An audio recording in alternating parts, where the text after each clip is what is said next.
Good day, everyone. Good day. Over the past few days, I made a post recently on enforcement. That is the loan recovery phase after collection. This is the phase whereby you have perceived the risk. Let's say during after disbursement, you understood that a borrower might default, and then you reached out, which is the early contact, to understand why his trust shaking or something like that. And then after that, you came to an agreement on a strategy, on a plan to follow, which the borrower complied on.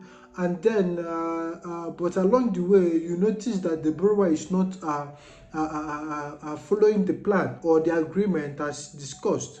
Then you conduct the first follow-up, which is reaching out to them. And then now we have reached out to them, but the first follow-up isn't yielding much result, or the borrower sees. That is where you notice if a borrower is being strategic with you, or they have a challenge of a let's say if their challenge is genuine, that means you have to restructure or find a better approach to that. But when you notice that a borrower is being strategic with you, he's testing the boundaries or she's testing the boundaries, it's very, very important that you move to the enforcement phase. What I mean by this enforcement is not beating about the bush, it's not shouting.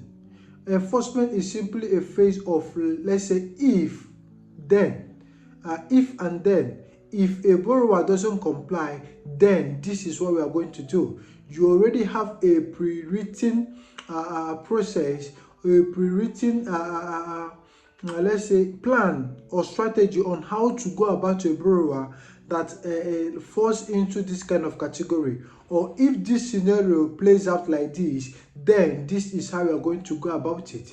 So that's a very, very, very important phase. But you see, when it comes to this enforcement, you cannot enforce what you don't embody.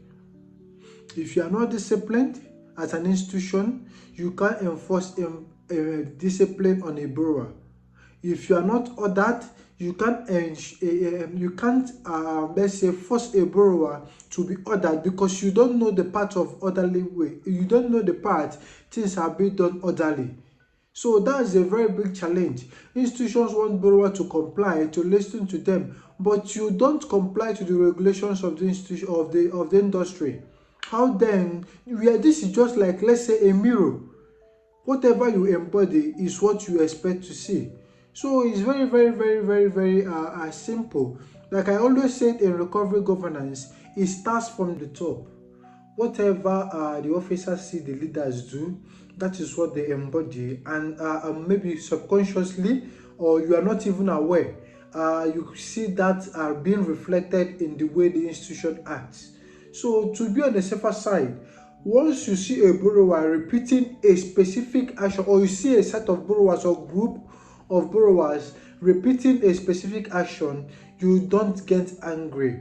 What you do, you conduct an internal institutional audit and see where such act is being carried out in your own institution. So that's what governance is all about. Once you eliminate it from within, it will be eliminated externally, and then you start attracting or getting borrowers or that attains the, or that matches your desired outcome or your ideal type of borrower, and that will lead to effective or streamlined recovery processes, and also to the profitability of the institution. Thank you very much.